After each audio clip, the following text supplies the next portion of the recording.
Good day mga ka-venture! Ngayong araw ay magre-rescue tayo ng pasahero na walang masakyan. Kaya naman ating nilinis ang ating helmet at ang ating motor gamit ang Extreme One.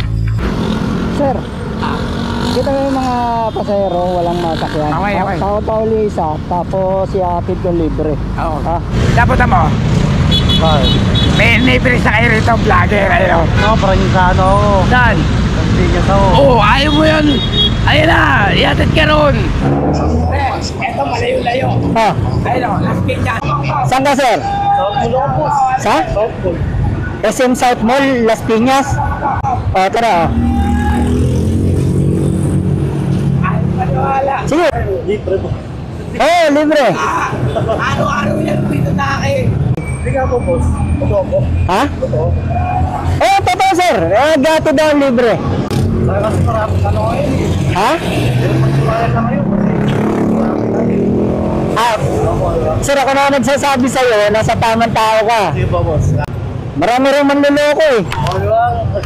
Sabi ko sa kanya, nasa tamang tao ka, sir. Huwag kang mag-alala, hindi kita lalawain. Okay yan. Ito ba, sir, para sa'yo? Boss, thank you ah. Medyo kaagad. Ano, okay ka na? Apo. Ang problema, wala kang masakyan doon? Yung barkada kami, usapan kami, kaso nga lang mais eh.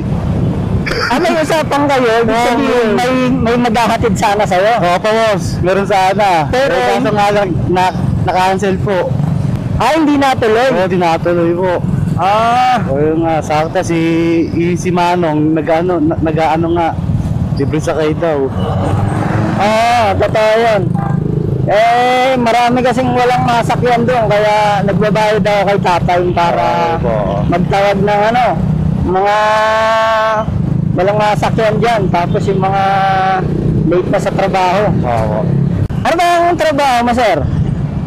Sa mall po ako, sir, maintenance. Maintenance ka doon sa Las Piñas? Opo. Ito, SM South Mall. Dito ka na lang? Opo, dyan na lang po ako. Lakaran kila pa paloob. Maraming salamat po ah. Wala nga naman po, wala nga naman. Ano, umabot ka ba? Opo, opo. Yun. Mahalaga, umabot ka sa oras. Thank you po. Wala nga naman po, wala nga naman. Ayan na po. Hindi, okay lang ako, sir. Salamat po. Sige, ingat.